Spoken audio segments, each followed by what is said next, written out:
Bueno, buenas tardes, bienvenidas, bienvenidos. Estamos en el segundo encuentro en el que María Esther Ortiz nos está presentando la obra de Hildegarda. La semana pasada nos hizo una introducción y vimos algunas cuestiones generales y algunas cartas. Y bueno, hoy seguimos profundizando un poquito. Bueno, Esther, te doy la palabra, te dejamos la palabra a vos. Gracias.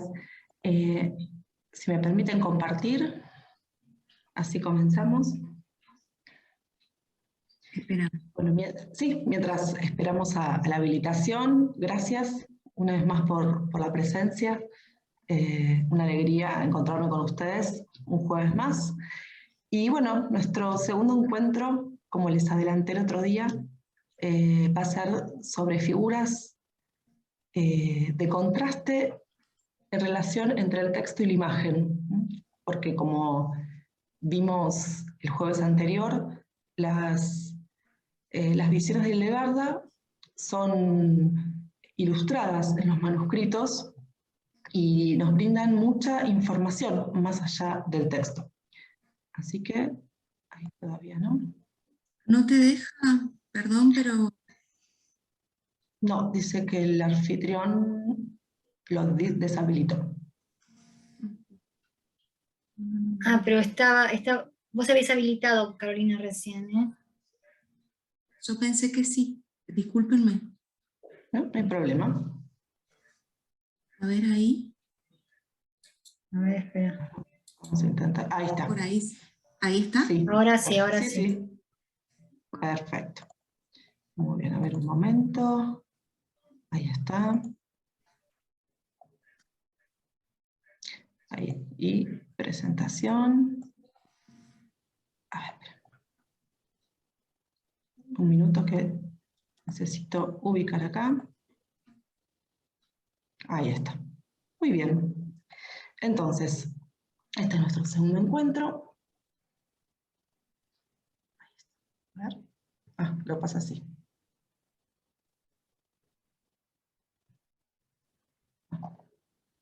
Bueno, ahí. Bueno, antes de empezar al tema preciso de hoy, quiero comenzar con dos comentarios que surgieron en el diálogo del jueves pasado. Uno sobre intervención papal en la mudanza de San Ruperto, que Carlos me había preguntado si de alguna manera intervino el Papa. Querían investigar. Coincide con lo que había dicho, por lo menos revisando la vida de Santa Hildegarda, que se escribió por su biógrafo apenas falleció, y luego otras biografías y también artículos que hablan de ese tema. No hay mención de que el Papa Eugenio III haya influido o intervenido en la mudanza. Sí, como dije antes, con respecto a la aprobación de los primeros manuscritos de Sibias, la habilitación para que Hildegarda pueda hablar de ese tema.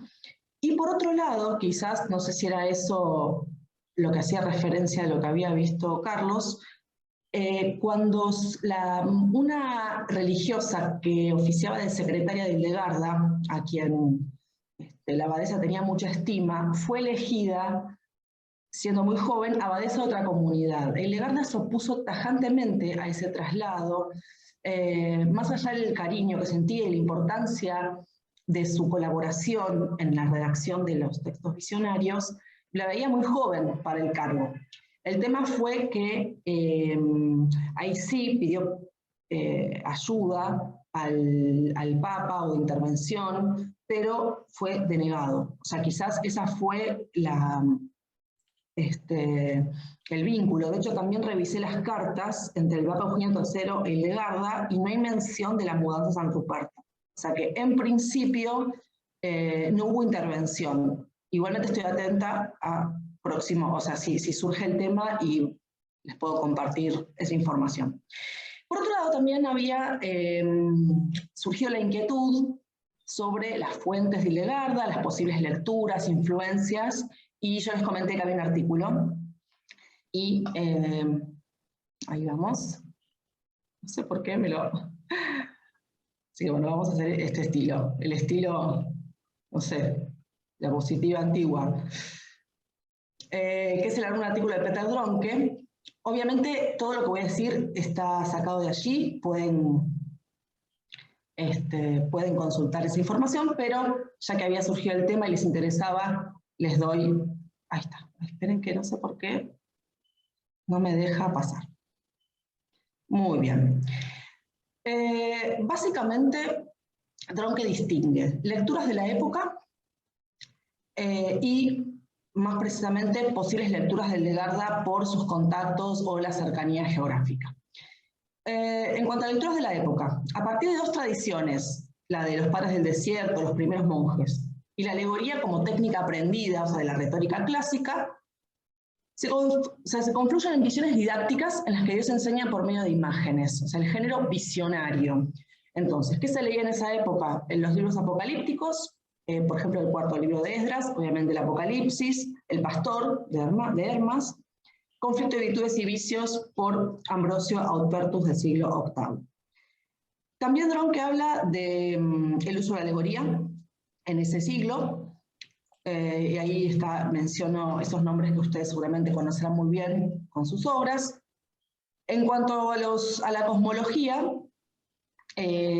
hace mención de las obras estoicas y herméticas, como Asclepio, algunas cuestiones naturales de Séneca, el Matesis de Firmicus Maternus, y luego va a pasar a las fuentes de Ordo Virtutum, porque él en este artículo dice que él hizo una investigación para el Ordo Virtutum precisamente, y dice que hay, cita otro autor, que menciona una obra latina desconocida que tiene fórmulas iranias. O sea, hay una cosmología oriental donde posiblemente podría haberse basado o inspirado o leído Hildegarda.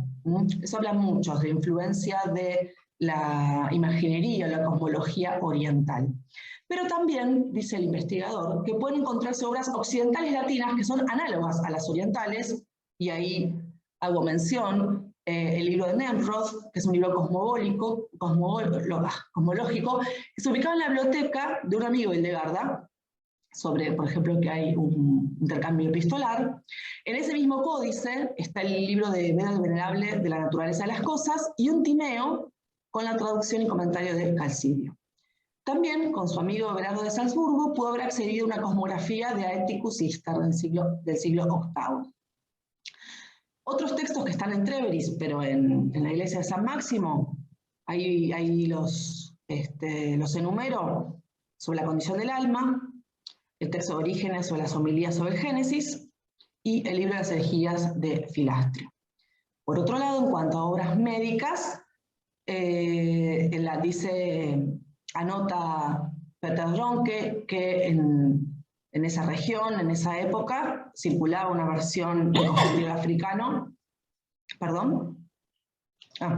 que es el Liber Pantelni, y en la biblioteca del monasterio San Eucario había libros médicos como detallo hay.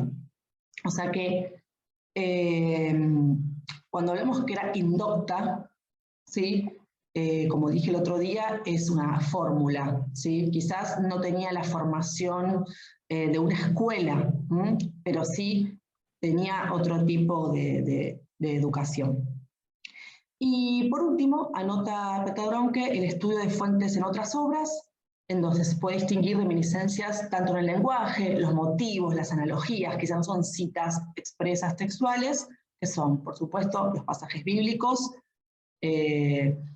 constantemente, de manera consciente e inconsciente, eso que habíamos hablado, la regla de San Benito, que también habíamos mencionado, textos patrísticos, Dronke incluso se anima a decir cuáles, algunos de Gregorio el Grande y los comentarios a los Salmos de San Agustín, y duda sobre la influencia de Ruperto de Deux, especialmente en la obra de Victoria Vervidei, y otros autores como Tertuliano, Orígena, pero solamente porque por su contacto con el convento de Ixau, pero no es seguro.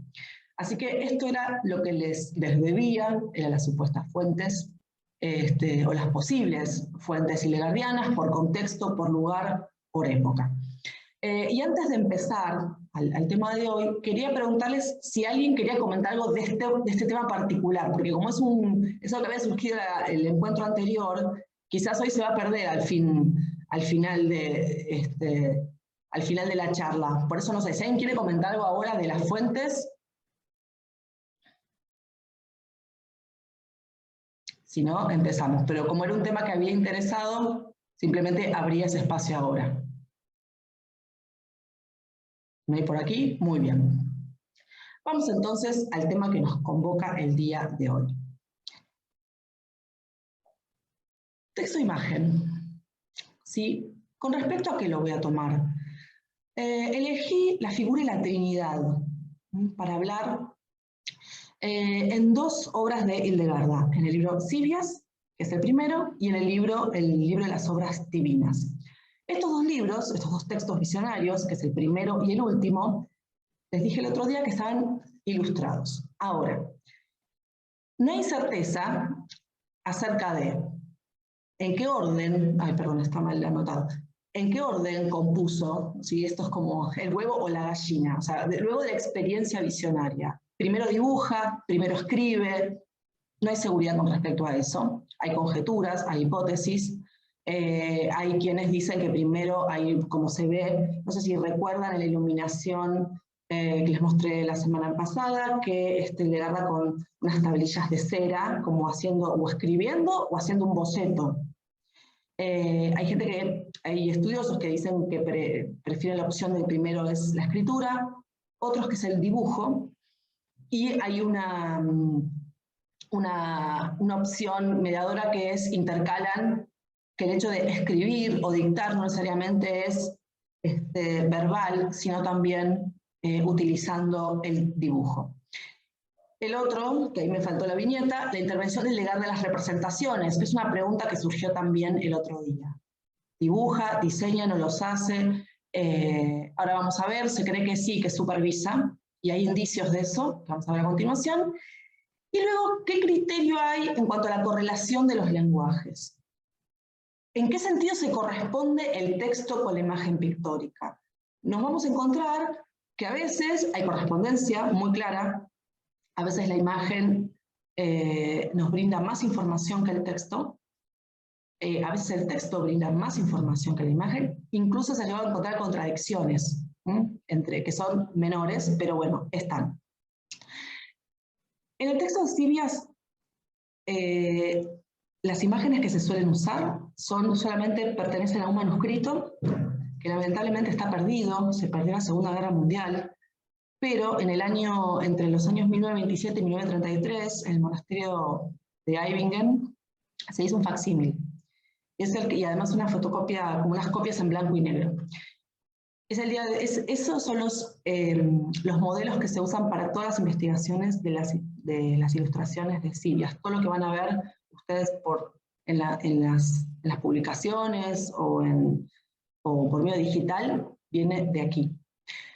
Hay otro manuscrito de Sibias ilustrado, es el de Heidelberg, es de un siglo posterior, no se suele usar porque se duda de la intervención de Hildegarda, parece incluso poco acabado, los colores son muy distintos, los dibujos son más pobres, incluso el contenido es distinto, por ejemplo, más imágenes masculinas que femeninas, esto se los voy a contar más adelante. Así que ese o sea, lo menciono simplemente para que sepan que existe, pero no se usa para los estudios, o sea, no se emplea como material de estudio.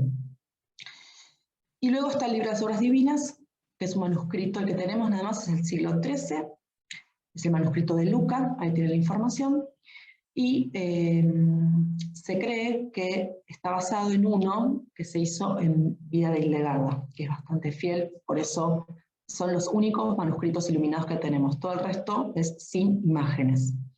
Son los que vamos a trabajar hoy. Muy bien. A continuación. A ver. Ahí está. Algunas apreciaciones sobre la intervención de Hildegarda en las ilustraciones.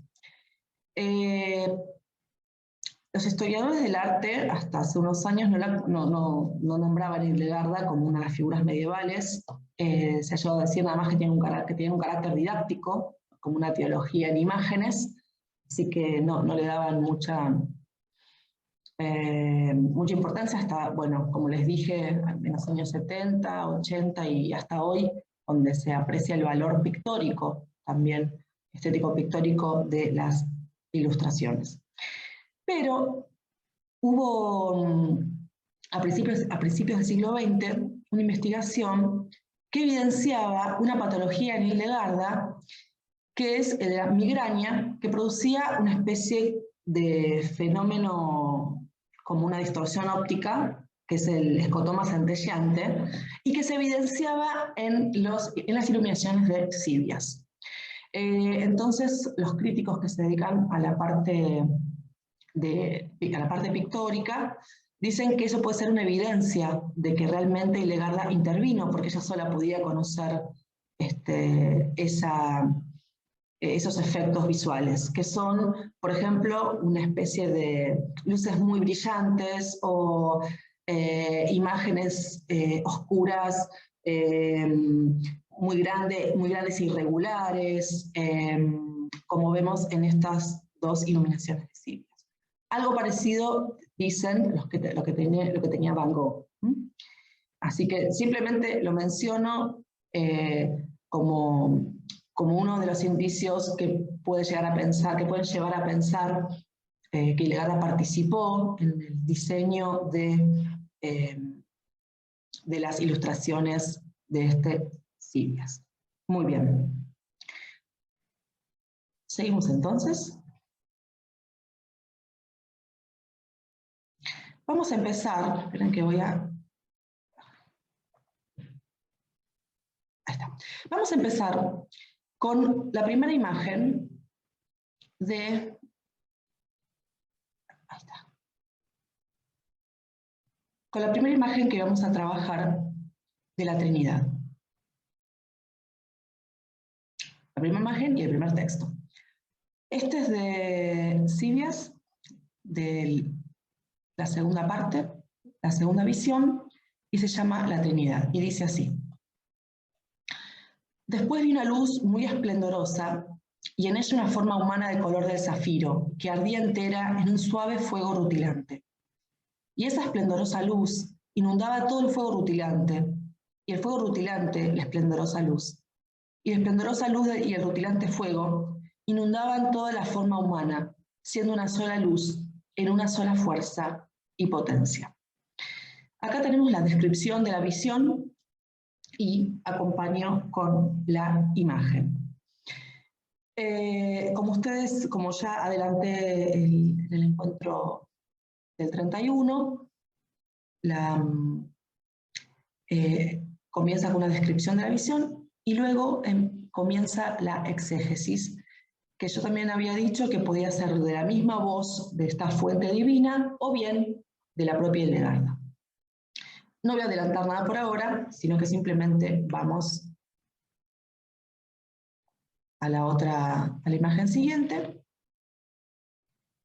y dice así, donde vamos a ver esta exégesis que hace la abadesa. Ahí va, ahí. Así ves una luz muy esplendorosa que sin sombra de quimera, defecto ni engaño, representa al Padre.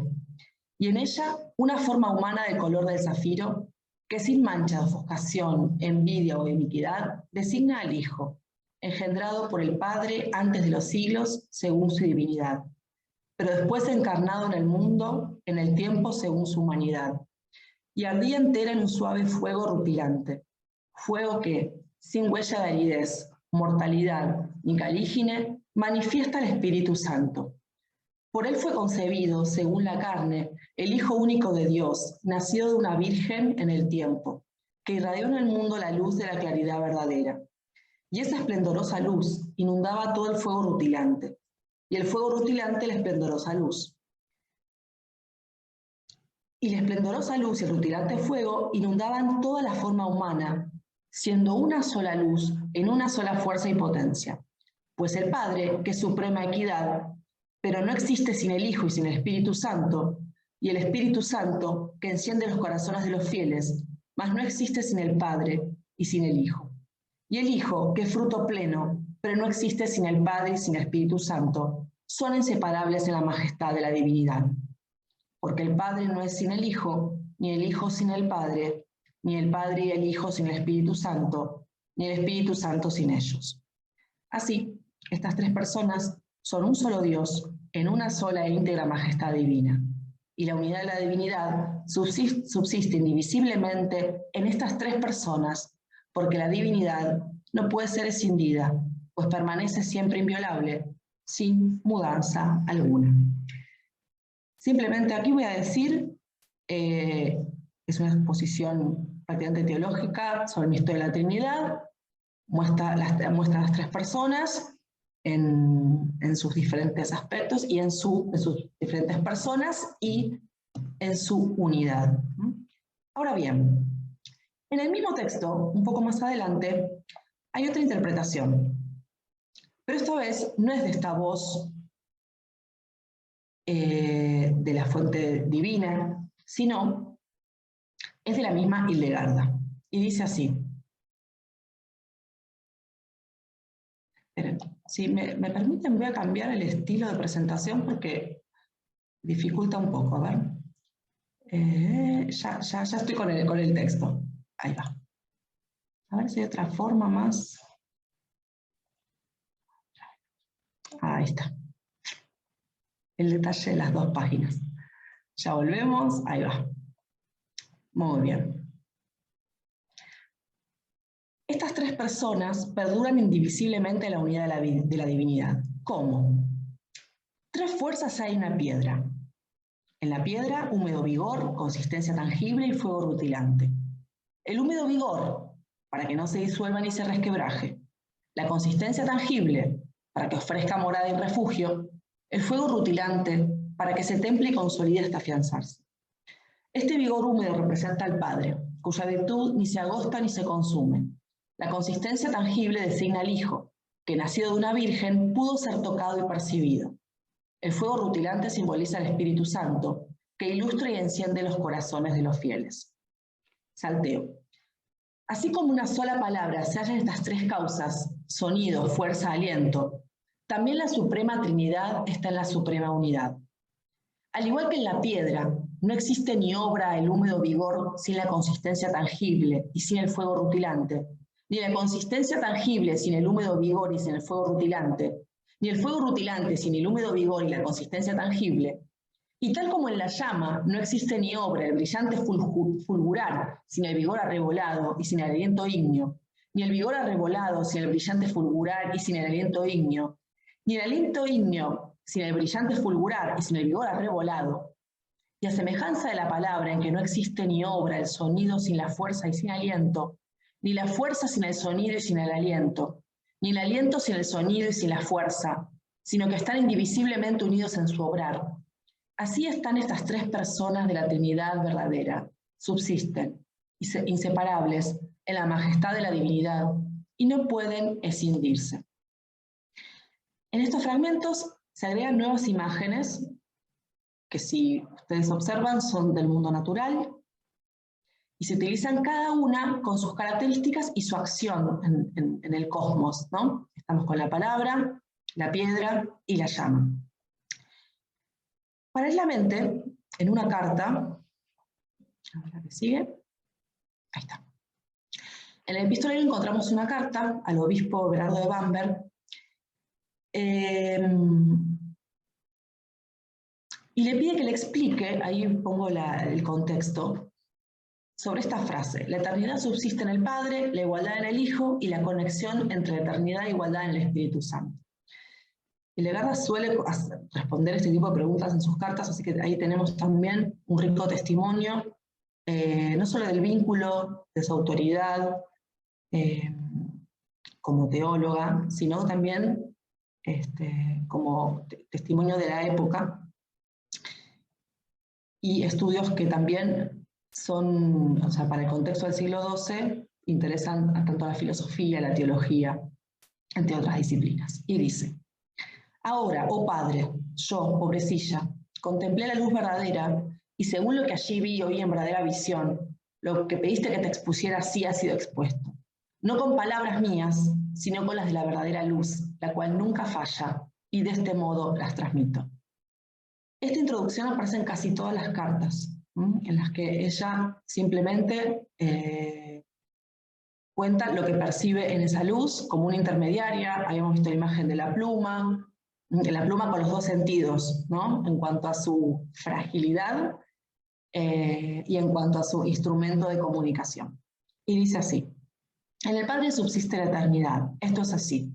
A la eternidad del Padre nada puede serle quitado ni añadido, porque la eternidad permanece a semejanza de la rueda, que no comienza ni tiene fin. Así en el Padre está la eternidad antes que toda criatura, porque la eternidad fue desde siempre y para siempre. ¿Y qué es la eternidad? Es Dios. Mas la eternidad no es eternidad, sino la vida perfecta. Por eso Dios vive en la eternidad.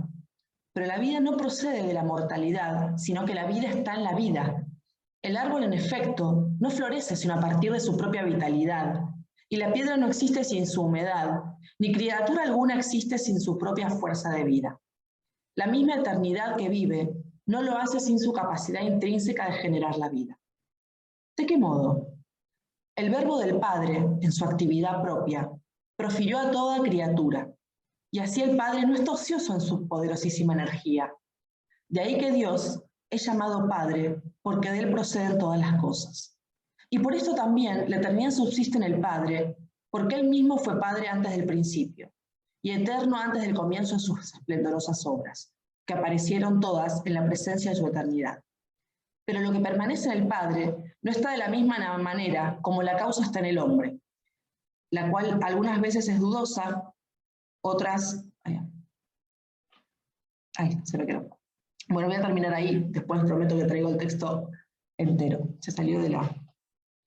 Ahí está, otra futura, a veces nueva y otras vieja, sino que lo que está en el Padre es siempre estable.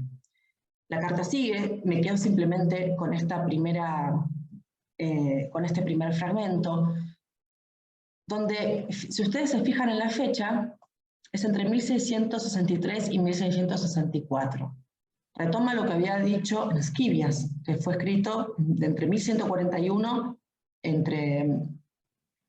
y 1151. O sea, habían pasado muchos años, igual, como ella dijo, todo lo que vi lo contemplo, lo conservo en la memoria. Y entonces acá vuelve a tomar las imágenes que utilizó en el texto anterior y agrega la imagen del árbol, que también van a aparecer en otros textos. Hice entonces, a modo de síntesis de esta parte, unos cuadros, ahí está, en el que podemos ver, yo ahí lo que hice fue las columnas del Padre, Hijo y Espíritu Santo, el nombre de la tríada, características y una cita. Entonces tenemos, con la imagen de la piedra, el húmedo vigor, que hace que no se deshaga ni se quiebre, que la piedra sigue siendo piedra, quien jamás se marchita ni se seca y cuyo poder no tiene fin. El otro aspecto de la piedra, su consistencia tangible, podemos decir su corporalidad, para ofrecer morada y refugio. La piedra es parte de una cueva, es parte de una construcción, con eso está hecho los monasterios donde los monjes vivían. Entonces saben perfectamente el valor de la piedra. Y representa al Hijo, quien nacido de la Virgen pudo ser tocado, abarcado, podemos agregar abrazado. Y luego el Espíritu Santo como fuego rutilante, para calentarse, solidificarse y alcanzar la dureza que le corresponde. Aquella característica que es, digamos, química, si me permiten esa expresión, que permite que la piedra tenga la consistencia que tiene. Representa al Espíritu Santo, quien enciende e ilumina los corazones de los hombres fieles. Vamos con otra tríada. A ver. La de la palabra. Tenemos el sonido, la fuerza, el sentido operante. Esto siempre me hace acordar, si no se estará refiriendo a la dimensión pragmática de la palabra. Hacemos cosas con palabras. Y luego el aliento. El sonido es para ser escuchada. Si yo profiero una palabra que no tiene sonido, no llega. El sonido advierte al Padre, quien con inefable poder hace manifiestas todas las cosas. En su dimensión de creador, las hace visibles. En la fuerza del sentido operante es la característica de la palabra para ser entendida al Hijo, admirablemente engendrado por el Padre, y quien hace visibles todas esas cosas en la obra creadora. Y por último, el aliento. Obviamente, seguramente en este momento estarán pensando reminiscencias bíblicas, el aliento del Espíritu Santo, para ser pronunciada. Entonces, el aliento se refiere al Espíritu Santo, quien arde en ellos con dulce suavidad. Ustedes ya seguramente empiezan a encontrar paralelismos entre cada una de las columnas e incluso con la anterior, ¿no? Una relacionada con el origen, otra relacionada con la manifestación, la corporeidad, la tangibilidad, y por último, lo que lo mantiene vivo, lo que lo mantiene, si me permite la expresión metafísica, lo que lo permite existiendo. Luego hace mención a la tríada de la llama.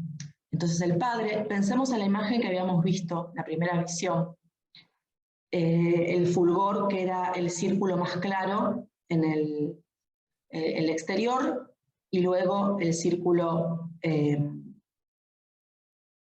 digamos, de color dorado en el medio.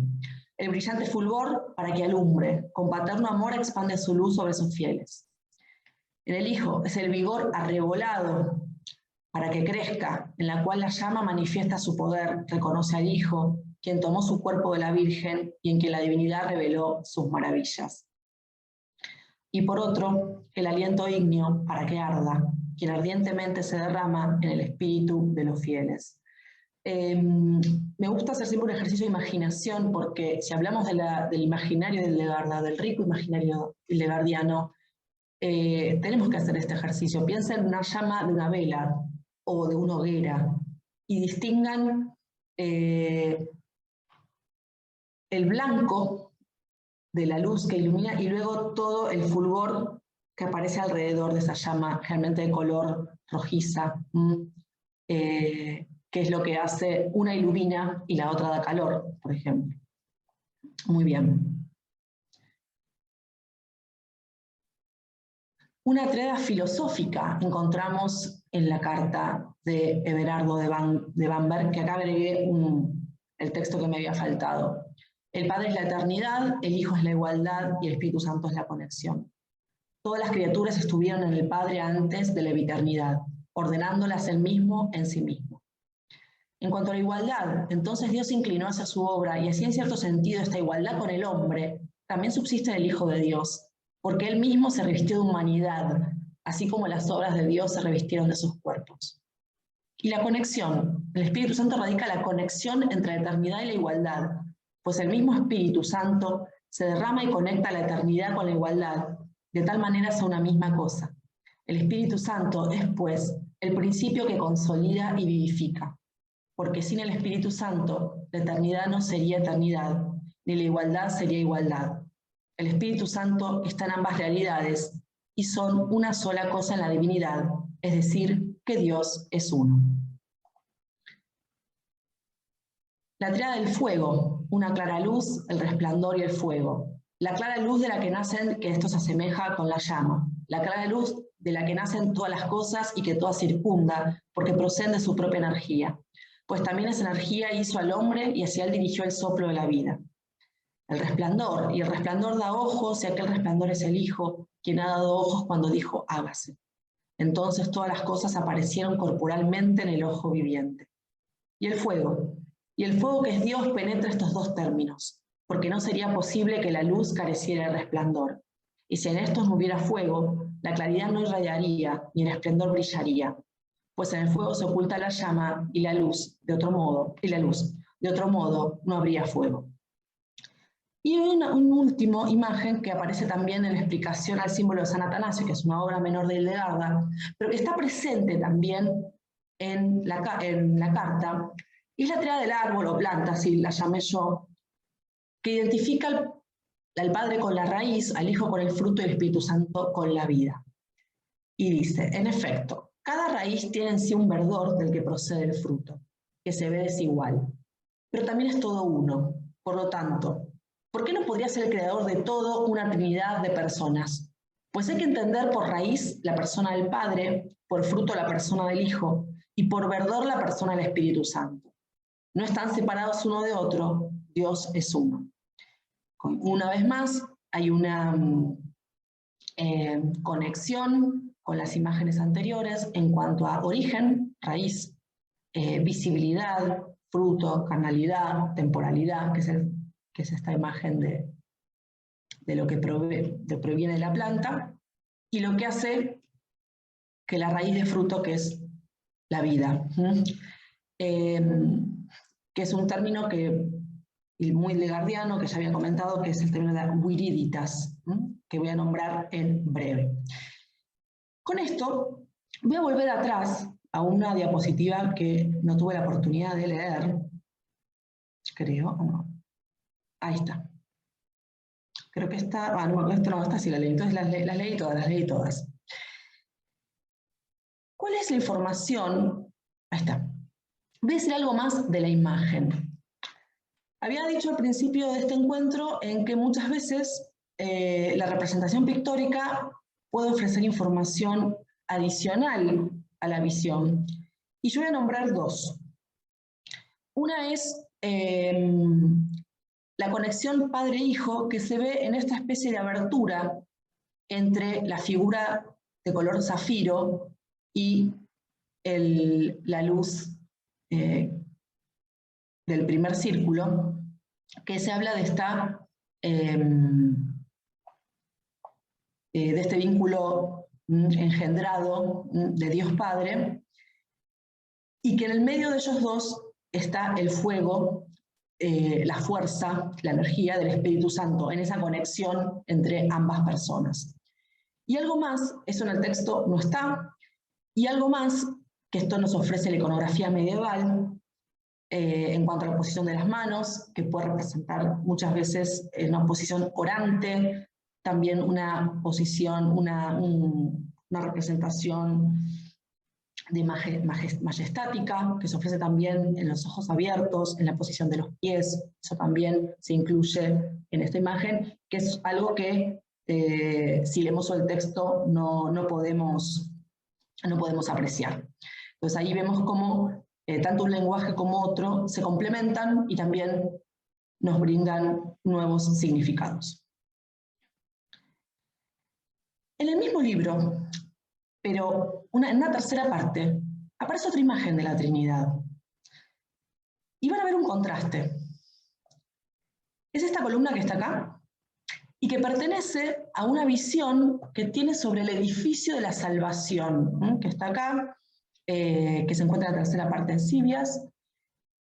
Este edificio, que si les interesa el tema de la ciudad celeste, Jerusalén, Victoria Cirlot hizo varios trabajos sobre eso, pueden consultar. ¿Quién es? No te escuché. Victoria Cirlot. Ah, Victoria Cirlot. Victoria Cirlot, sí. Tiene varios artículos sobre la ciudad celeste. Repito por si interesa el tema, porque hizo un paralelismo con otras representaciones de Jerusalén en la Edad Media, muy interesantes, por eso llegó a ella que seguramente va a satisfacer ese deseo de entender estas relaciones citadinas. Entonces, en esta, ella va a ir yendo, lo que ustedes ven ahí es una ciudad fortificada, fíjense en una posición romboidal, casi de equilibrio, pero de estabilidad, porque esa ciudad está sostenida por la columna, que es la columna de la Trinidad, y adelanto, no voy a entrar en detalle hoy, aparecen diferentes momentos de la historia de la salvación que narra el Antiguo Testamento y el Nuevo Testamento. Por ejemplo, acá hay una columna que vamos a ver en nuestro tercer encuentro, acá hay una torre, y así sucesivamente. Pero en realidad lo que a mí me interesa es mostrar la columna de la Trinidad, que es la que sostiene. Era necesario mostrar qué es lo que está sosteniendo. Y es la misma Trinidad que habíamos visto, de la que habla en la visión anterior. Y dice así: luego vi, en el ángulo occidental del mencionado edificio, una columna admirable, misteriosa y muy recia, de un color púrpura negruzco, emplazada de tal modo en el ángulo que era visible desde dentro y fuera del edificio. Tan inmensa era, que su grosor y altura desbordaban mi entendimiento. Solo pude advertir su prodigiosa tersura, sin rugosidad alguna. En la parte exterior tenía, de la base a la cima, 3 aristas color de acero, afiladas como aguda espada. Salteo. Y de nuevo aquel a quien vi sentado en el trono y que me revelaba todo esto, me habló así: oh hombre, esta plenitud de dones místicos, prodigiosos y desconocidos, que ves diáfanamente en la luz verdadera. Yo te los revelo y te digo: mira, ve y anúncialos, enséñalos, y que se enciendan los corazones de fuego de los fieles, que son las piedras más puras para edificar la Jerusalén celestial. Una vez más, una descripción que a mí todavía, estoy en proceso de investigación del tema. Me interesa mucho el ojo que describe, ¿no? Y dice: era visible desde adentro y fuera del edificio. Entonces, muchas veces me pregunto, entonces, ¿el visionario puede entrar? ¿Es solo un sentido simbólico, dentro o fuera, como de todas partes? Y lo que también destaco en las visiones es en la percepción de los detalles. El próximo encuentro hablaremos, por ejemplo, del pliegue de una túnica. Y acá es que una columna, y aprecia la tersura, que no tenía rugosidad. ¿Qué piedra? ¿De qué piedra estaría hecha para que no tenga ninguna rugosidad? Pensar en el mármol u otras. Una piedra tosca, seguramente muy porosa, no debe haber sido. Ella destaca eso, obviamente, va a tener un significado simbólico que vamos a ver inmediatamente. A continuación, entonces, va a hacer una exégesis de cada una de los aspectos de esta columna que nombró, y simplemente las voy a nombrar para que ustedes vean qué relación tienen con las y qué diferencias tienen con la visión de la Trinidad que desarrolló en la visión anterior. Generalmente cita lo que dijo y lo comenta. Era admirable, misteriosa y muy recia, porque el Señor es en sus criaturas tan prodigioso que no podrán confinarlo, tan secreto que no podrán obstinarse en indagarlo con su ciencia o su percepción, tan recio, que toda fuerza de él dimana y ninguna es capaz de compararse con la suya. Vamos al color. Púrpura negruzco su color, está emplazada de tal modo en el ángulo que era visible desde adentro y fuera del edificio. Por voluntad del Padre, su único Hijo derramó su púrpura sangre por la negrura de los pecados humanos, y así su pasión salvó al mundo y trajo la fe recta y verdadera a los creyentes. Porque al declinar las antiguas observandas, en el alba de la nueva santificación, se anunció a plena luz el culto de la Santísima Trinidad, cuando fue creído abiertamente que el Padre Celestial había enviado al mundo, concebido por el Espíritu Santo, a su Hijo, que buscó la gloria del Padre y no la suya, y reveló en el profundo consuelo del Espíritu Santo, como se ha dicho. Así que en ninguna parte se oculta ya. A todos ha sido anunciada, a los fieles que permanecen dentro de la obra del Señor y a los infieles que están fuera de la fe. Tan inmensa era que su grosor y altura desbordaban tu entendimiento. La gloria y el poder de la Trinidad son tan inefables que la grandeza de su majestad y la altura de su divinidad sobrepasan cuanto la sabiduría de la mente humana pueda calibrar, por amplio que su ámbito sea o por mucho que se ensalce. Era prodigiosa su tersura. Aquí vemos algo que yo había señalado, sin rugosidad alguna. O admírate y exulta, porque es suavísima en la gracia, siempre benigna, tersa en su dulce justicia para cuantos la buscan. No hallaréis en ella arruga de iniquidad alguna, justa y buena es, en sendas de salvación arraiga. Entonces, la ausencia de rugosidad habla de la perfección, ¿no? Perfectum, todo acabado, todo cubierto, no necesita ningún agregado. Ahí es la lisura de la columna. Y por último, en la parte exterior tenía de la base a la cima 3 aristas color de acero, afiladas como aguda espada. La inefable Trinidad, en lucha contra la hostilidad de las tinieblas en el universo mundo, aparece en plena luz en la unidad divina. A ninguna criatura se oculta su imperio y potestad, salvo a los corazones incrédulos, a los que su propia incredulidad se les esconde. Por eso el juicio de Dios les dará la justa recompensa, la muerte merecida, como acero inquebrantable que ante orgullo enemigo no cede, que se extiende de cabo a cabo de la tierra, desde el principio de la creación del mundo hasta su final, y con su acerada divinidad, como afilada espada, siempre atravesado y atravesará agudamente cuanto haya en sabiduría y poder. Lo que quiero destacar aquí es el contraste, ya que estamos, es el tema que nos convoca, entre la figura Trinidad en la visión 2, circular, dinámica, con esta que es más, si quieren, rígida, recta, tiene líneas rectas, no líneas curvas, pero son 2 aspectos de su obrar. Acá hace referencia a la justicia, y va a hablar, obviamente, la va a relacionar con la imagen de la espada. El otro era el esplendor de la verdad, y acá es la acción de la justicia. Por eso, y la firmeza de ese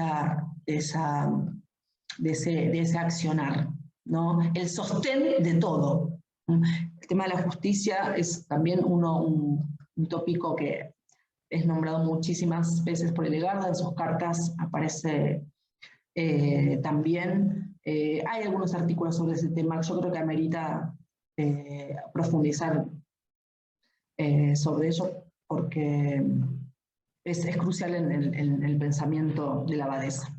Muy bien, entonces ya tenemos una visión, o sea, 2 visiones de Sibias, distintas, complementarias. Y por último, vamos a ver el del libro de las obras divinas. ¿Qué diferencia hay con respecto a las visiones de, por lo menos las iluminaciones, las miniaturas de Sibias? Primero, es un manuscrito del siglo XIII, es un estilo más detallado. Puse ahí, continúa características del siglo anterior, y también del estilo, como el marco, ciertas posiciones de las figuras, agregan colores, omiten otros. Sibias se va a trabajar más con el color plateado y dorado, acá va a ser predominantemente el rojo. Un poco la razón puede ser o con los materiales que hay en el scriptorium, o tal vez con el estilo de la época, es un siglo posterior, hay cambios. Hay más diferencias entre el texto e imagen. Las líneas geométricas parecían ser trazadas con instrumentos especializados. Esta es la ciudad, esta es también una visión de Jerusalén, pero es mucho más recta la línea que las que se ve en Sibias. La hipótesis sobre este manuscrito es que se hizo a partir de otro manuscrito supervisado por Hillegarda, que, como les conté, está perdido. Por eso acá, en todas las iluminaciones del libro de las obras divinas, se agrega esta imagen como indicando que la autora es Hillegarda o hubo una supervisión de ella. Así que bueno, el estilo es diferente. Muy bien. Y vamos a ver la imagen, una imagen también trinitaria, que la edición moderna lo llama el amor de Dios. Fíjense, ahí pueden observarla, esta figura alada, y dice así: y vi en el misterio de Dios, como en medio de la atmósfera austral, una bella y maravillosa imagen con figura humana, cuyo rostro era tan hermoso y de tanta luminosidad que más fácilmente podría yo mirar al sol. Un gran círculo dorado ceñía su cabeza. pero en el mismo círculo, sobre esa cabeza, apareció otro rostro como de un anciano, cuyo mentón y barba tocaban la parte superior de la cabeza del primero. Y de uno y otro lado del cuello de la figura salió un ala, y las dos elevándose por sobre el círculo dorado se unían. En el punto extremo de la curva del ala derecha contemplé una cabeza de águila con ojos de fuego, en los que se reflejaba el esplendor de los ángeles como en un espejo. En el extremo de la curva del ala izquierda había un rostro humano que brillaba como la luz de las estrellas. Estos rostros estaban vueltos hacia el oriente. También de uno y otro hombro de esta imagen salían unas alas que se extendían hasta las rodillas. Vestía una túnica que brillaba como el sol. En sus manos sostenía un cordero resplandeciente como la luz del día. Con sus pies aplastaba un monstruo de horrible aspecto, ponzoñoso y de color negro, y una serpiente que mordía la oreja derecha del monstruo. El resto de su cuerpo estaba enrollado oblicuamente en torno a la cabeza, y su cola se extendía por la parte izquierda hasta sus pies. Muy bien, esta es la descripción. Esta imagen también va a hablar, se dice que en ese momento profiere unas palabras, y fueron las siguientes. Y esta imagen decía: yo soy la energía suprema ígnea, quien ha encendido cada chispa viviente, y nada exhalé que fuera mortal, sino que yo decido su existencia. Con mis alas superiores, esto es con la sabiduría, y circunvolando el círculo que se mueve orbitalmente, esto es la Tierra, lo ordené con rectitud. Pero también yo, la vida ígnea del ser divino, me enciendo sobre la belleza de los campos. Resplandezco en las aguas y ardo en el sol, la luna y las estrellas. Y con un soplo de aire, al modo de una invisible vida que sustenta el conjunto, despierto todas las cosas a la vida. Pues el aire vive en el lozano verdor de las hojas y en las flores. Las aguas fluyen como si vivieran. El sol vive en su luz, y aunque la luna haya llegado a su ocaso, la luz del sol la enciende para que viva nuevamente. También las estrellas brillan en su luz como si tuvieran vida. Y así yo, la energía ígnea, me oculto en estas cosas, y ellas arden por mí, como la respiración continua mueve al hombre, y como la voluble llama está en el fuego. Todas estas cosas viven en su esencia y no mueren, porque yo soy la vida. También soy la racionalidad, que tiene en sí el aliento de la palabra que resuena, por la que toda criatura fue hecha, y la insuflé en todas las cosas de manera que ninguna de ellas fuera mortal en su género, porque yo soy la vida. Pero también soy un servidor, porque todo lo que tiene vida arde en mí, por mí, y yo soy la vida eternamente igual, que no tuvo comienzo ni finalizará. Y esta misma vida que se mueve y obra es Dios, y no obstante esta vida es una en tres poderes. Y así como se dice que la eternidad es el Padre, la palabra es el Hijo, y el aliento que une estos dos es el Espíritu Santo, así también Dios se expresó en el hombre, en quien hay cuerpo, alma y racionalidad. Bien. En este densísimo, riquísimo fragmento, las traducciones que estoy utilizando son las de Susana Frausky, eso quería aclarar también.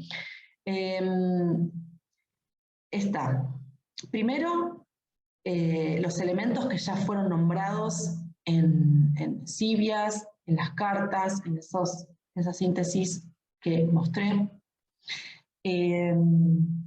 Igual acá, ustedes, no sé si habrán notado por las imágenes, hay una evolución también en el libro de las obras divinas, así la biografía habla de esto, en donde hay como otra maduración de las visiones. De hecho, muchas veces dice, en mi Sibia se me presentó así, pero ahora sí, de esta manera.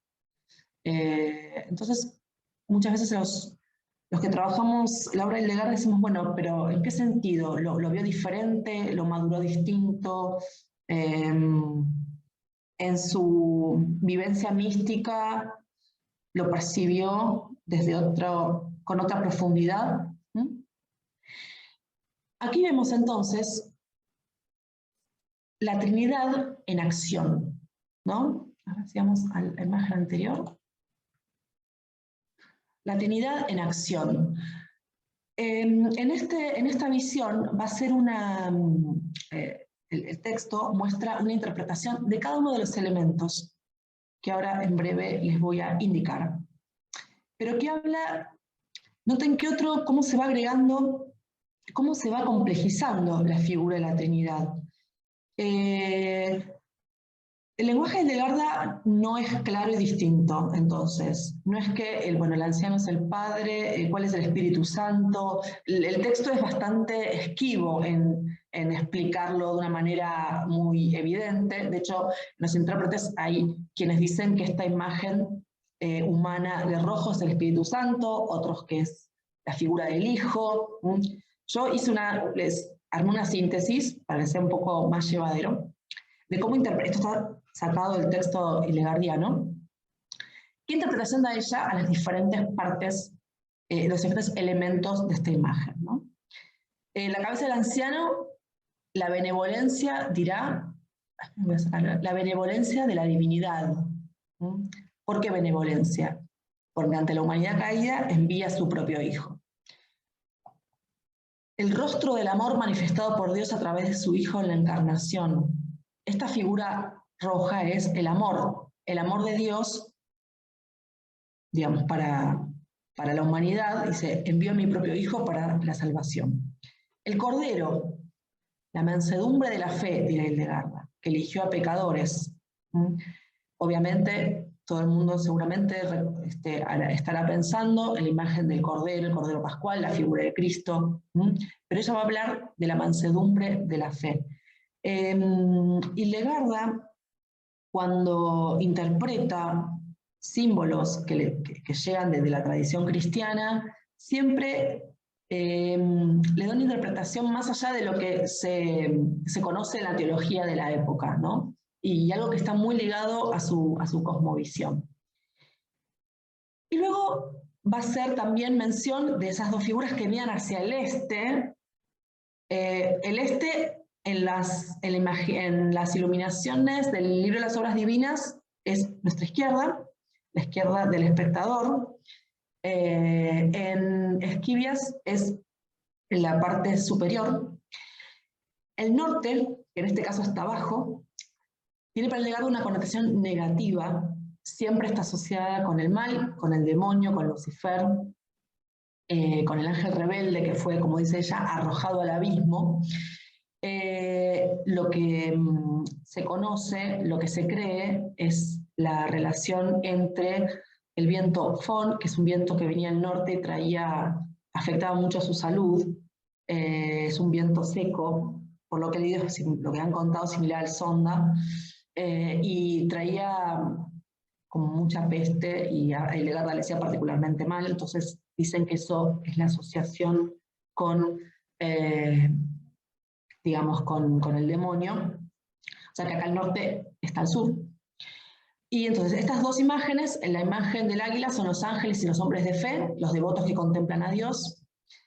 Y la cabeza humana es el hombre que rechaza el pecado y lo bestial, dice el texto de Hildegarda, y que se opone a la figura monstruosa que está abajo, que no es el diablo, sino es el ser humano en pecado. Para Hildegarda, el ser humano, digamos, que no elige a Dios, deja de ser, o sea, se vuelve menos humano y más monstruoso, o sea, ni siquiera animal, monstruoso. En la iconografía nos muestra una imagen casi caricaturesca, que ese es el modo de oponer a la majestad divina, ¿no? Y la serpiente que lo envuelve y que le muerde la oreja hace referencia a el engaño, el engaño de Satanás, que Hildegarda mencionará a lo largo de toda su obra, sobre como el padre de la mentira. Todo el tiempo engaña, confunde, sus razonamientos no tienen verdad. También esta imagen del demonio que confunde y engaña, vamos a retomarla en nuestro próximo encuentro. El vestido resplandeciente es el vestido para Hildegarda en toda su obra, va a tener significado de la corporalidad. Cristo se viste de cuerpo de hombre, pero no tiene pecado, por eso es brillante y se opone, en contraste acá también, con la figura inferior. Y ahora me detengo en las alas. Vive no solamente las alas, sino la posición de las alas. Eso es algo que desde la alegoría, si bien me parece común en el uso medieval, considero que en Hildegarda tiene esa particularidad que hasta esos detalles son interpretados, no el ala en sí ni el color, sino también la posición, ¿no? Entonces, las alas superiores se tocan, se conectan. ¿Por qué? Porque no se puede amar a Dios si no se ama al prójimo, no se puede amar al prójimo si no se ama a Dios. Y por otro lado, alas que ascienden y descienden, va a decir. ¿Por qué? Porque son las alas de la caridad que alcanza, dirá, a justos y a pecadores. Las alas acá están cerca de la cabeza humana y del águila, y también al hombre caído. O sea, las alas de la caridad, digamos, se extienden hacia todo tipo de personas. Y hay algo que no dice Hildegarda, pero se puede ver desde la estética de la imagen, que es, si trazamos una figura, una línea vertical, acá que atraviesa el padre, esta figura del anciano, este joven, el cordero, y luego una figura horizontal, una línea horizontal que va hacia aquí, que está los ángeles y los hombres. Fíjense que en el medio, como una unión de lo vertical y lo horizontal, lo divino y lo humano, está el rostro del amor, o sea, de la encarnación. La encarnación es tema central, un tema teológico central en la obra hildegardiana. Entonces, fíjense, una información también que nos puede ofrecer la imagen, ¿no? Desde estas líneas imaginarias, de esta disposición, en donde se cruzan lo divino y lo humano, y es en el amor. Entonces, ¿qué tenemos con esta imagen trinitaria? En sintonía con las otras también y en oposición a ellas. No solamente tenemos las personas de la Trinidad, desde un concepto teológico, sino también es el amor en acción, ¿no? Lo vemos un poco en la justicia, lo vemos un poco en el resplandor del zafiro y de la luz y del fuego rutilante, pero está también acá en la acción del pisoteo, en la acción de la entrega, en la acción de la ofrenda, ¿no? Es una imagen de Dios unitrino, creador y redentor. Y también es el principio de la vida, porque en el texto dice: yo me enciendo y estoy en las estrellas, en el agua, resplandezco, reverbero. Hay una imaginería muy rica en la elección de los verbos. Resplandezco en las aguas, ardo en el sol, la luna y las estrellas, con un soplo de aire al modo de una invisible vida que sustenta al conjunto. Despierto todas las cosas a la vida. Así un principio vital, con el que introducirá el tema de Viriditas y veré después en el próximo encuentro, ¿no? La traducción de Viriditas es verdor, lozanía, fecundidad. Es un principio que puede abordarse desde lo teológico, lo cosmológico, lo físico, lo moral, y es esa relación entre el mundo del espíritu y el mundo corporal, ¿no? Es lo que hace que las cosas tengan vida, básicamente. Y en muchos casos se relaciona con la acción del Espíritu Santo, ¿no? Entonces, bien, a modo de cierre. Esto simplemente lo traigo para mostrar, en la segunda visión del libro de las obras divinas, está esta imagen que vimos en la anterior, pero en la del anciano, la aureola, la corona y la figura joven de color, de un rojo resplandeciente, sosteniendo el conjunto de la creación en cuyo centro está el ser humano. La Trinidad abraza la creación. En esta visión, acá remito a los trabajos de Georgina Rabassó, que realmente hace desde la filosofía, unos estudios de la cosmología de Hildegarda en este libro, que la verdad que recomiendo vivamente a quien le interese el tema. Simplemente, humildemente diré que en esta visión y en las que siguen muestra el vínculo entre el dinamismo presente dentro del ser humano, en su corporalidad y también en su espíritu, con toda la creación. Donde acá, por ejemplo, está representado con los vientos, que luego lo relaciona con los humores y con los diferentes cielos. Son textos muy complejos, pero muy valiosos en cuanto a la cosmología. Así que eso también me parece importante mostrar. Bien, recapitulando, hemos visto estos contrastes en las figuras de la Trinidad, el brillo, la negrura, lo divino y lo humano, la verticalidad y la horizontalidad, la vida y la muerte. Son contrastes que no siempre se oponen. Sí se opondrán en el bien y el mal, la vida y la muerte, el brillo y la negrura, pero también, incluso en lo divino y lo humano, el contraste se da en el destaque de cada uno, o sea, en el color, el contraste del color, cada uno de los elementos brilla con luz propia, digamos. Y eso también aparece en muchas de las visiones hildegardianas.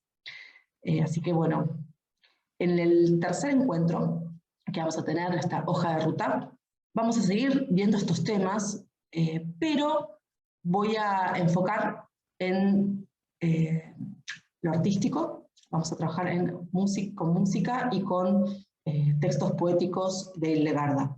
Obviamente igual estarán presentes las imágenes, pero bueno, también le daremos un lugar al lenguaje musical. Así que agradezco el haberme escuchado. Bueno, hermoso, muchas gracias, Esther. Sí, aplausos. Gracias. Bueno, tomamos un ratito para comentarios, Respiro.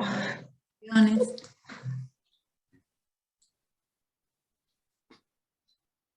Yo tengo una, si quieren empiezo yo. Me quedé pensando, Esther, en esto que hablaba, creo que era en la segunda visión que trajiste, la del edificio, que costaba como identificar el ojo o el punto de vista, porque a veces parecía ser interno y a veces parecía ser externo. Sí. Se te cortó por el auricular. Ahí está. A ver, perdón, se cortó Sí, recién te lo repito. así que no escuché No, el comentario pensaba, o la pregunta. dale, te decía que me parece que era en la segunda visión, que era la del edificio, que vos señalaste, no te anda.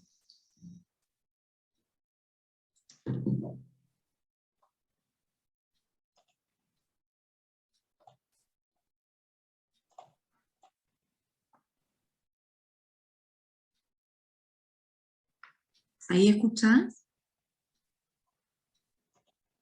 ¿Ahí?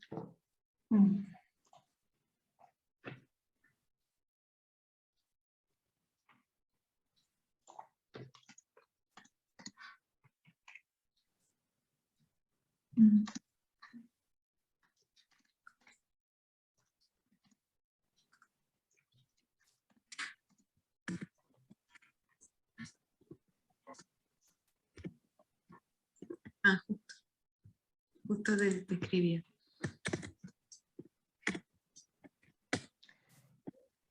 No sé si me escuchan. Sí, nosotros si te escuchamos bien, pero vos no nos escuchás, me parece. A ver ahora. ¿Ahí escuchás? Yo te escribo acá.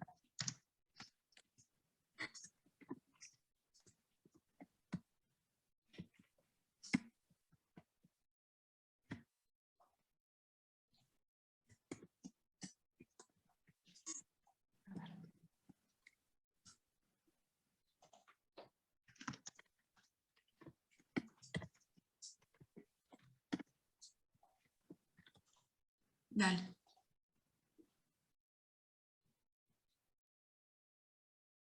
Avisó que sale y vuelve a entrar, por si no leyeron en el chat. Yo le estaba escribiendo, pero es medio difícil, digamos, escribir. Porque no es una pregunta, es como algo medio de interpretación, no sé si. Pero bueno, vamos a ver si se puede.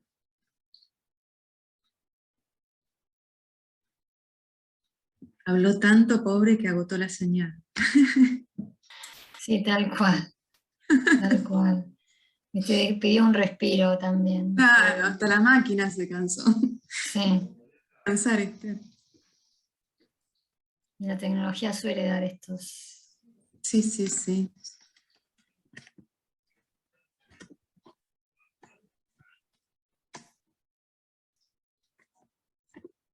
Bueno, yo dejo ahí escrito.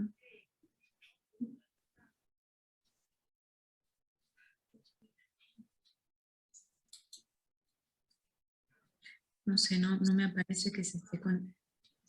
Sí. Ay, No, perdón. Bueno, retomo porque Sí, quedó por... sí, sí, Hago un poco de nuevo el planteo. Que vos mencionaste en la segunda visión, en relación al edificio, que a veces sí. hay una visión desde adentro del edificio o a veces desde afuera. A mí se me ocurría pensar que si eso no puede tener que ver con características propias de la experiencia mística, de cómo vos lo venís presentando en los textos, que esa doble voz que vos presentaste, que a veces Sí, la divinidad misma habla y a veces es ella, sí, proceso de unión que en el que la divinidad misma le habla, ¿no? Es por momentos que ocurre, y luego claro. se me Sí, ocurría algo así, si no tuviera algún registro de ese. sí. No lo había pensado. No hay muchas referencias, digo, he pensado también en lo que vos expusiste el año pasado, que, ¿no? Que me interesó sobre los lugares geográficos. Y Legarda no habla casi nunca de los espacios, digamos, dónde estaba cuando contempla, ¿no? Cuando ella ve, no dice estaba en este lugar, nunca. Por eso me llamó la atención ese detalle, ¿no? Del lugar. Puede ser esa interpretación como de dentro y afuera, como la visión desde otro. A veces pienso, como dije, tal vez tiene un sentido simbólico, como decir desde todos lados, o sea, por dentro y por fuera, como algo metafórico. Esa es otra opción, que también es muy probable por el estilo de sus textos, el estilo de la época.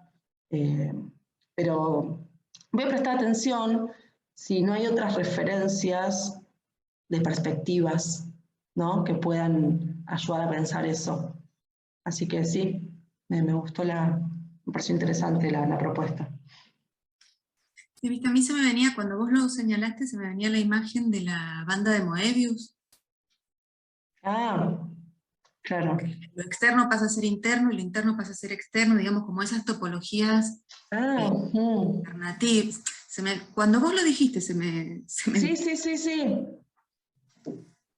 no sé. ¿Qué es el adentro y qué es el afuera? Claro, claro. De Sí, todas maneras, esa doble referencia al interior y al exterior sí. es cuando habla de la ciudad, ¿verdad? Cuando habla de...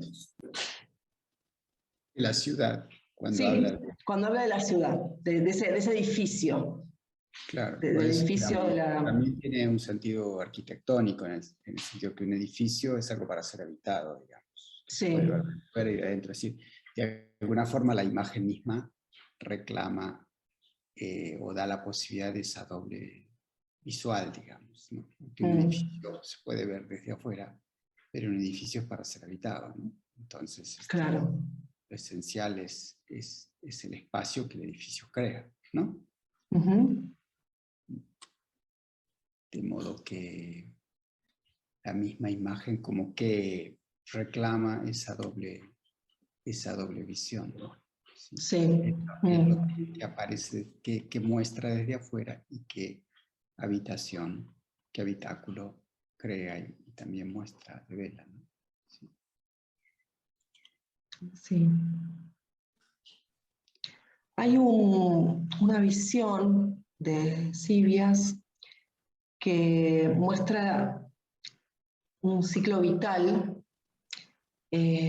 donde hay una mujer embarazada con un niño en su vientre y ahí desde dónde viene y hacia dónde va. O sea, entonces es como la historia de un alma. Entonces, puedo pensarla para el próximo encuentro por si interesa el tema también. Y es como, hay como una especie de también rombo, de donde sale en teoría el alma humana, va por una especie de línea hacia el vientre de la madre, sale, pasa por vicisitudes, que son monstruos, es la historia del alma que se enfrenta en la vida, el bien y el mal, y luego muere. Y sale a otra vida, ¿no? Y también ahí veo, no tanto arquitectónicamente, pero ahí también veo, o se ha estudiado así también, como el adentro y el afuera, el habitar. ¿Qué vidas habitas? ¿De dónde venís a dónde vas? Exactamente. Hay como varias visiones de eso. Nada. Lo traigo porque me quedé pensando también, que eso también puede ayudar a seguir pensando el tema. Bueno, ¿alguien más quiere hacer algún comentario? ¿Alguna reflexión? Quería preguntar en relación con esto que acaba de decir Esther, ¿en dónde está esa, esa visión? O sea, en el Esquivias, pero ¿en qué parte? La ubicación. Sí, se llama, ya la busco, el hombre en su tabernáculo. Y es el hombre en el cuerpo, y utiliza ese término. El hombre en su tabernáculo. A ver si puedo compartir. A ver dónde está. Acá.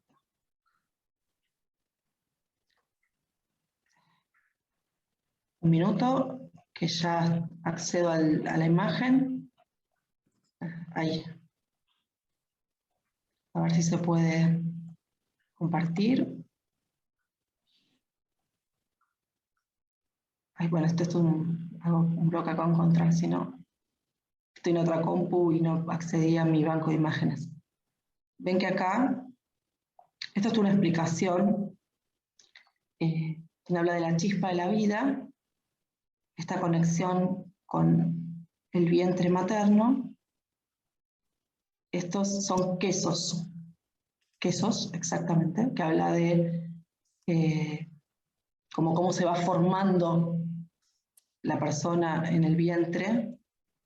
Y luego acá es la historia del alma sufriendo las vicissitudes de la vida, y al final, que no creo que esté acá, es que el alma está representada por esta figura humana blanca, sale de la boca del ser humano y pasa a otro lugar. ¿Qué Esquivias? Te averiguo exactamente, no tengo acá el texto, pero te averiguo qué visión es. Es creo que es la segunda parte, pero se llama El hombre en su tabernáculo en la edición de Trota. Esa es la... Buenísimo.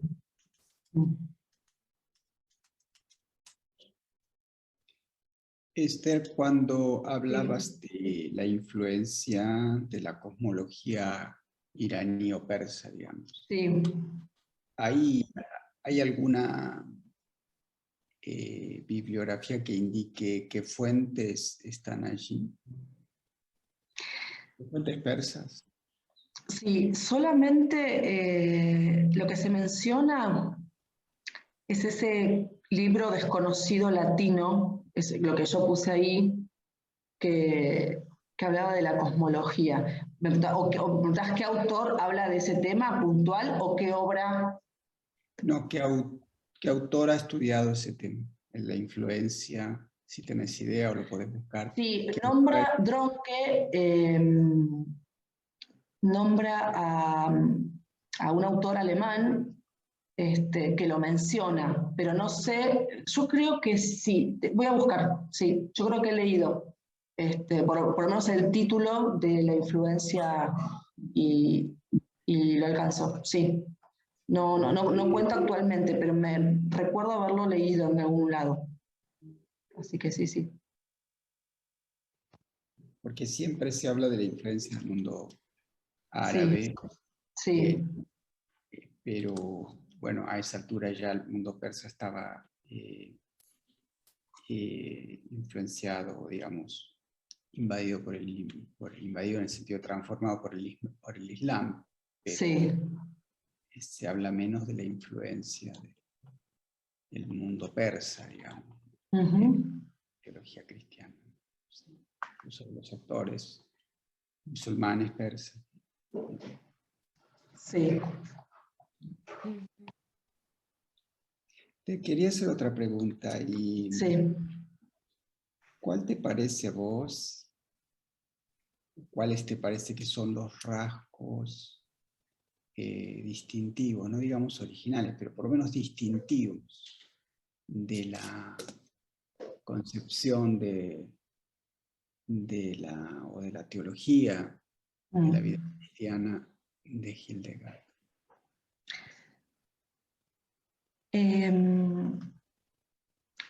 Diría distintivo el íntimo vínculo de todos los aspectos del mundo, desde lo divino, o sea, creador, creación, el vínculo de el universo, donde el ser humano habita y que es un pequeño universo, desde lo físico, lo moral, digamos, todas esas, podemos decir, capas, por decir una expresión con la que está configurado el ser humano y el universo y la interrelación íntima, y cómo la divinidad sostiene, crea y piensa eso creo que es lo fundamental, lo distintivo desde la mirada hillegardiana, como la veo yo. El ser humano armónico desde lo físico también va a estar armónico desde lo espiritual, moral, en consonancia con la naturaleza. Hillegarda hizo, por ejemplo, cuando habla de la queja de los elementos, o sea, en el siglo XII dice que los elementos se quejan. ¿De qué se quejan? De las acciones humanas, de las malas decisiones humanas. Y eso hace que existan esos desórdenes naturales. Por eso digo, Hillegarda, que desde la ecología también se la considera, ese es uno de los aspectos que rescato. Y esta interacción que veo entre todos los niveles, por decir de una manera, no se ven, como dije antes, tan claros y distintos en los textos. O sea, aparecen en forma simbólica y eso hace que haya como un juego, en donde el símbolo te remite como a diferentes significados que uno tiene que intentar componer, reconocer, relacionar. ¿Por qué lo digo? Porque cuando hablé de la Trinidad, no es exactamente igual la imaginería que usa en una visión u otra, y no por eso es distinta. No es que se equivocó, se confundió, sino que lo ve desde otro lugar. Y ¿desde qué otro lugar? ¿Por qué ve esto? Y eso es algo que me da la pauta de una concepción como muy, muy profunda, ¿no? Sobre la que hay que seguir indagando. Pero creo que lo distintivo es eso, es esa interrelación. Y la posición también, teológicamente hablando, del hombre con la creación. Según he leído en textos hillegardianos, no es que el hombre es uno más, sino que todo el mundo fue creado para él. Está pensado en él, o sea, y él representa todo eso. Y eso creo que quizá lo digo y suena simple, pero es un pensamiento bastante complejo que lleva a seguir indagando y que me ayuda también a la hora de abordar, por ejemplo, los textos poéticos. ¿no? Y los textos musicales. Que no es nada más un canto litúrgico del siglo XII, sino que también está manifestando algo más, ¿no? Toda una cosmovisión, toda una teología que hay que considerar. Muchas gracias. ¿Más quiere mencionar algo? ¿Comentar?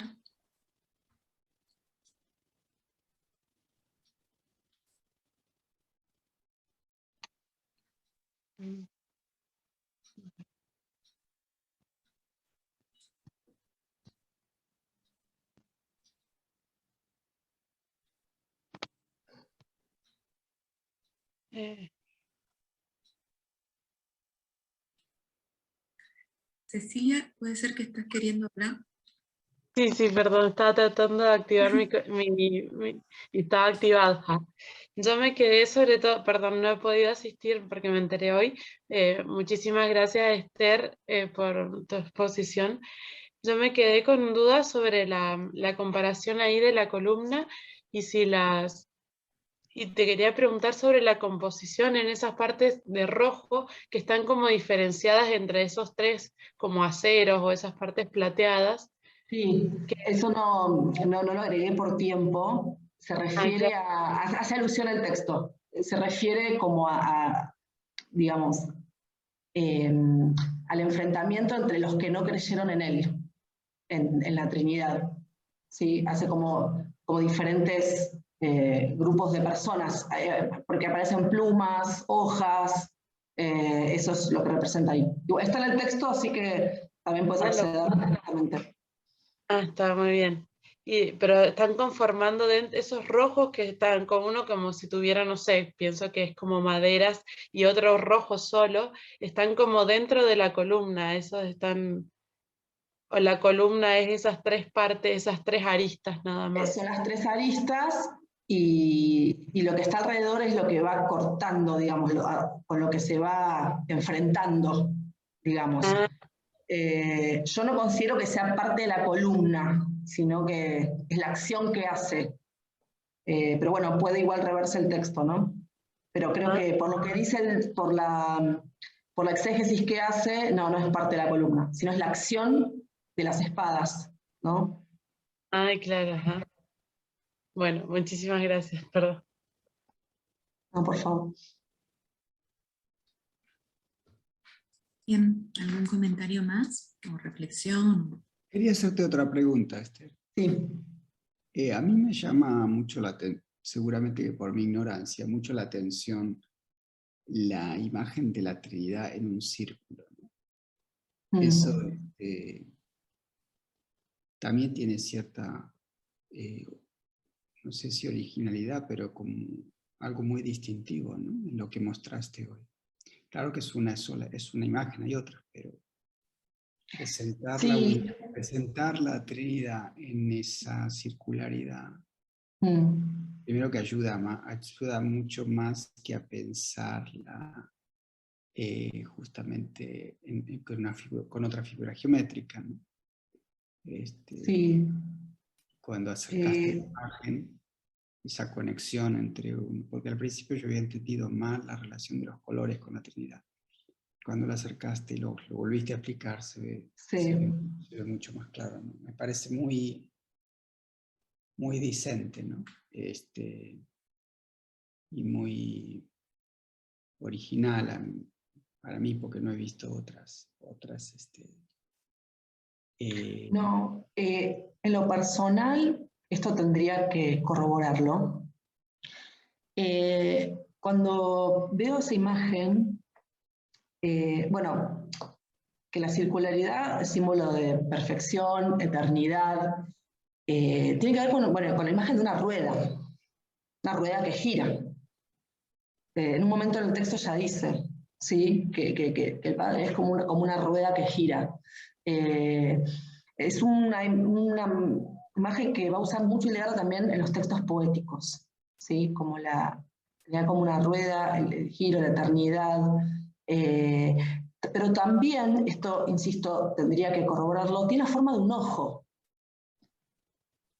Digo, la pupila, y como ella también va a emplear el término de ojo viviente, que eso, bueno, es algo que todavía me faltaría indagar, la historia de esa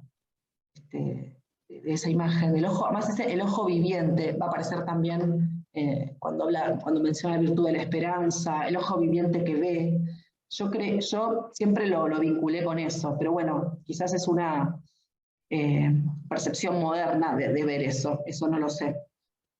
Pero yo creo que está más relacionado con, ahora que pensando y recordando el texto, con la idea de una rueda que gira. Hay una de los poemas de la Trinidad, dice, como, bueno, lo tengo por ahí, como la rueda, dice, oh Trinidad, rueda que giras, o sea, no tiene principio ni fin. Habría que ver las representaciones trinitarias, ¿no? Sí. Si alguna se relaciona con el círculo. Sí, habría que ver la iconografía de la época, ¿no? De la época, sí. O la que ella refirió. Claro. Es sin las imágenes, es difícil componerse la imagen solo con el texto, ¿no? Eso Es difícil, sí. puede referirse a una incapacidad nuestra, pero también puede referirse a la mutua, a la necesidad, quizá pensada desde el origen, de imagen y texto. El único libro visionario, el libro de las obras divinas, el libro de los merecimientos de la vida, que yo conté que era una especie de enfrentamiento entre virtudes y vicios, la descripción de los vicios es tan vívida, tiene una adjetivación copiosa, precisa, excesiva, que creo que en mi modo de ver no necesita la imagen, pero es verdad que en ciertas composiciones de las visiones de estos dos libros, sí, es verdad, ayuda la imagen.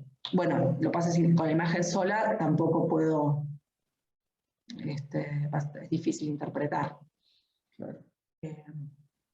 Por eso cuando se abordan los otros textos hildegardíanos, siempre se vuelven estos tres, ¿no?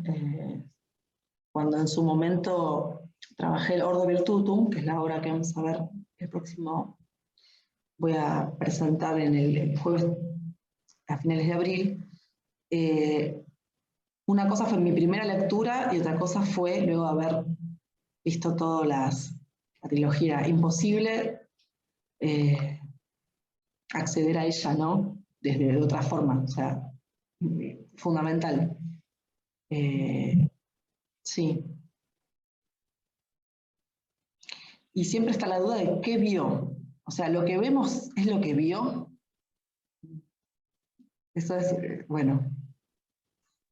Sí, también con qué órgano lo vio, ¿no? ¿Con qué órgano lo vio? Exactamente. ¿Con qué órgano lo vio?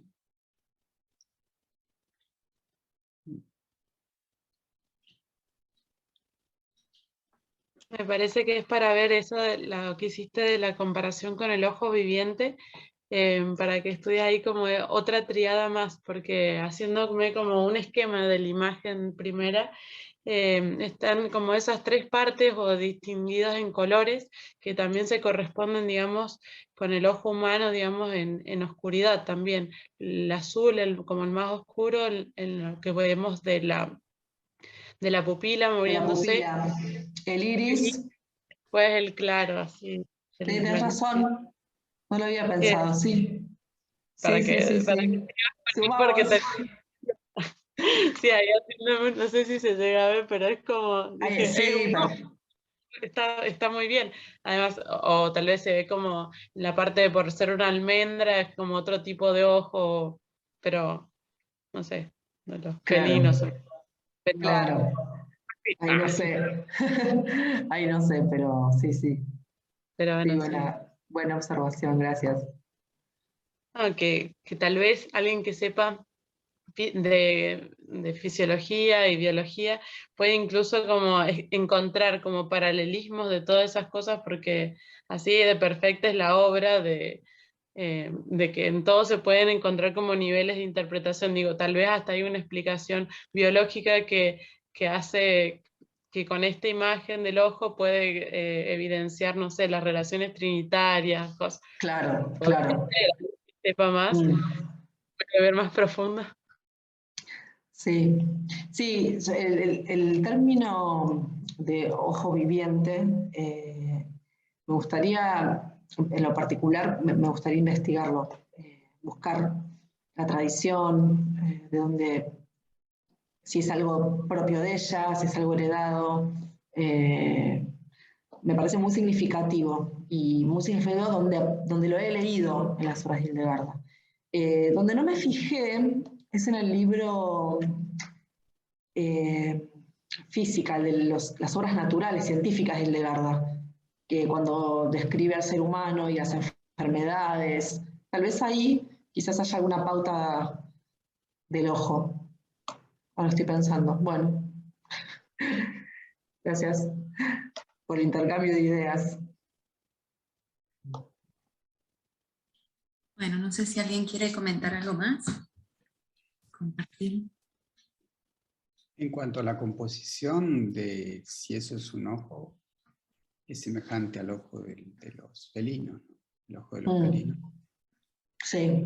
Sería la figura de Sí, Cristo. como el eje. Sí. Claro, claro, es lo que decía Cecilia, como forma almendrada también. Sí. Sí. Como una mandorla, tal vez. Sí. Mm. Pero que el centro es almendrado, digamos. Es Claro, vertical, claro. Sí. alargado. Mm. Bueno, muchas gracias, Esther. Gracias. Gracias a ustedes. Gracias, Esther. Me alegro y bueno, nos encontraremos en el último tramo de la ruta. El 28 28. de Sí, De este mes. abril, de abril. ¿no, Carolina? Sí, el último jueves de este mes es la última presentación de este. Así que bueno, ahí nos reencontraremos. Muy bien. Bueno, Gracias una vez más y bien. nos vemos prontito. Gracias. Bueno. Muchísimas gracias. Adiós, Chao, muchas gracias. gracias. Gracias. Chao, chao. Muchas gracias, Esther y ustedes. Carolina.